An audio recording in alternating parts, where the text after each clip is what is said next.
Welcome again to the Purposes of God. I'm your host, Doug Krieger of the Tribulation Network. This is video number 17 in our special 29 video series on these prophetical subjects having to do with divine measurement and with the Temple Mount and many other prophetical topics. Again, this is video number 17. In video 17 of the Purposes of God, we're going to be discussing the measurements of the New Jerusalem, the moon, the earth, and the sun. This is part 1 within this series. The Almighty's use of the number 12 as the divine composite number of the New Jerusalem. And we'll find out that 11 verses 12 is a familiar theme in the Scriptures. We affirm it is correct to compare units of measure such as furlongs or stadia, 12,000 furlongs of the New Jerusalem's wall, as it says in Scripture, with feet and miles, given the measurement of the sacred cubit, and its direct calibration with the imperial British mile, inch, feet, and furlong. They are all interrelated. Feet are converted into miles, hence the one side of the New Jerusalem is, as it says in Scripture, 12,000 furlongs long. We would multiply that by 660 feet. 1 furlong is equal to 660 feet. Therefore, 12,000 furlongs times 660 feet are going to equal to 7,920,000 feet. So to determine the number of miles in 7,920,000 feet, we would of course divide by the statute mile of 5,280 feet.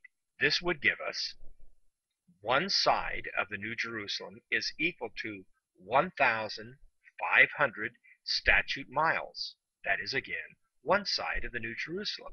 Now please note, 7,920 is the diameter of the earth in miles as well. Very significant. Now, these 12s convert the dimensions of the New Jerusalem into units of measure, feet and miles, and correlate with the sun, the moon, and earth's dimensions by design, even as we have pointed out that the diameter of the earth is 7,920 miles. That is significant because of the 7,920,000 feet equals to one measurement or one side of the New Jerusalem. So we could say that the New Jerusalem is a reflection as well of the sun's measurements. Now 11 is one short of 12. It is the ultimate divine prime number, that is 12. And it's antithetical to 12, that is 11, in that we have the 11 sons of Canaan versus the 12 sons of Jacob, and the 11th horn of Daniel in chapter 7, verse 8 and 20, and of Judas Iscariot, one of the 12, making the number 11, one short of 12.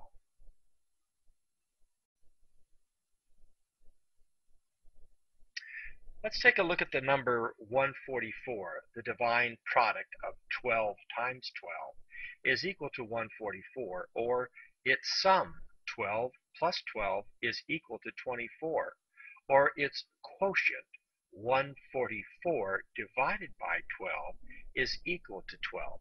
Now, these 12,000 furlongs are, when manipulated by divine calibration, with the number 12. 12 gates having the names of the 12 tribes of Israel, the 12 apostles of the Lamb, the foundations of the city, 12 angels, 12 plus 12 equals 24 elders of Israel and the church, the two groups of 144,000 in Revelation 7 and Revelation 14. 12,000 times the 12 tribes will equal 144,000, or the third set of 144 as 12 times 12 equals 144 cubits, the wall of the city of the New Jerusalem, Revelation 21:17. Again, No height or thickness are given for that wall, just 144 cubits. We believe this is reflective of Israel and the church together in the city, demonstrating the ultimate consummation as the woman, the Lamb's bride, as found in Revelation 21:9. God and man in eternal relationship. Indeed, God's masterpiece in creation. Is it any wonder, therefore, that the prehistoric worldview of numbers occludes 144 from the New Jerusalem witness? Somehow associated, says John Mitchell, with it, that is the New Jerusalem, is a wall of 144 cubits. This is found on page 21 of the Dimensions of Paradise. John Mitchell not having any idea why the wall would be considered 144 cubits. But thank God we do have an understanding as to why the 144. For it is, in fact, the number of the New Jerusalem, a number which, unfortunately, John Mitchell completely overlooked and could not figure out why.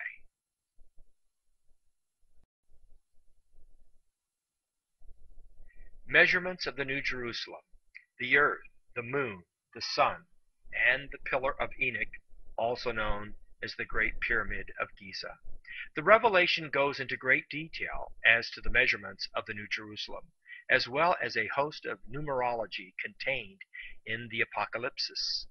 Is the city 4 square, cubical, or is it somehow related to the Great Pyramid in Giza, known as the Pillar of Enoch?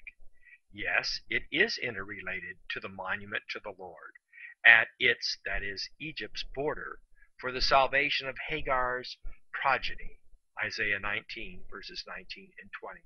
And he carried me away in the Spirit to a great and high mountain, and showed me the holy city Jerusalem, descending out of heaven from God, having the glory of God. Revelation 21:19.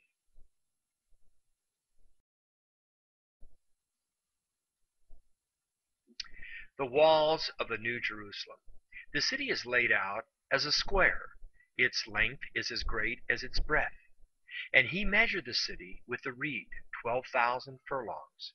Its length, breadth, and height are equal. Revelation 21:16. There you have a square there with 12,000 furlongs.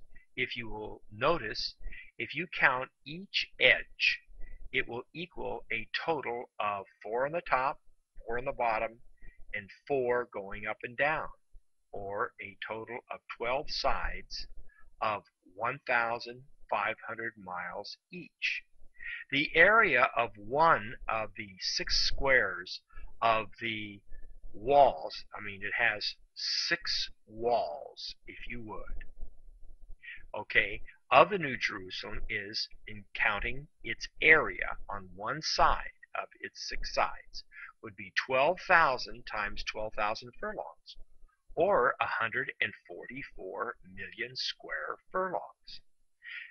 Flat 12,000 furlongs is equal to 1,500 miles, and 1 furlong again equals to 660 linear feet. 144,000 times 1,000 years of the millennial reign is equal to 144 million. A picture of how Israel and the church, Revelation 7 and Revelation 14, the 2 groups of 144,000, will be a wall of protection for the 1,000 years of the millennial kingdom. Revelation 20, verses 4 through 6. Again, let's look at the furlong and the city, the New Jerusalem, and the sun and its relationship thereto. Now, 1/8 of a 5,280 statute mile is equal to 660 feet times 8 will give us a statute mile of 5,280 feet. And 660 feet, again, is equal to 1 furlong, or 1/8 of a mile. Every cube has 6 sides. up and down, left to right, front and back. Now the area of all 6 sides of this cube is 864 million square furlongs, or 6 times 144 million square furlongs for the entire cube will equal to 864 million square furlongs. The diameter of our sun is 864,000 miles. If we multiplied that diameter by 1,000, that is the 1,000-year millenarian rule and reign of the saints with the Son of David, it will equal to 864 million. Then shall the righteous shine forth as the sun in the kingdom of their Father. Matthew 13:43.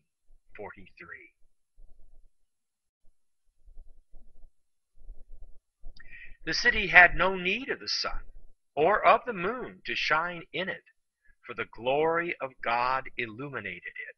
Revelation 21:23.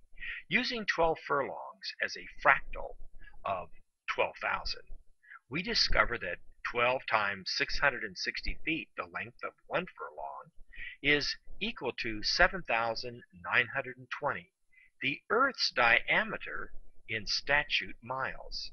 7,920 times pi, of course, equals the Earth's circumference at 24,883.20 statute miles. The 4-square cube of the New Jerusalem has 12 measurement lines or edges. 5,280 feet is equal to 1 statute mile. Therefore, each of the 12 measurement edges on the cube equal to 1,500 statute miles each times 12 will give you 18,000 statute miles. Now, 18,000 statute miles times 5,280 feet in each mile will equal 95,040,000 linear feet. And 5,280 times 12 inches is equal to 63,360 inches per mile. Now, 63,360 inches times 1,500 miles will also give you 95,040,000, which is, in statute miles, the furthest distance the Earth is from the Sun at apogee. 95,040,000 statute miles from Earth to the Sun at its furthest distance from the Earth. These calculations are based on the measurements of the New Jerusalem. Therefore, the measurements of the New Jerusalem and from our Earth to our Sun have something very much in common. I doubt that anybody in their right mind could think that this is happen chance or an accident. No, this is by design, by the designer of both the New Jerusalem, the Earth, and our Sun. The miraculous fractal. This is our last slide in this particular video. The Earth to the Moon is based on the sacred cubit, that is, its distance. The distance between the Earth and our Moon is at apogee, that is, the furthest distance between the Earth and the Moon, is 252,000 statute miles. Yes, the Earth to the Moon distance reflects the sacred cubit of the 2520. Again, I'm your host, Doug Krieger of the Tribulation Network. We are now moving on to video number 18 in this special prophetical series.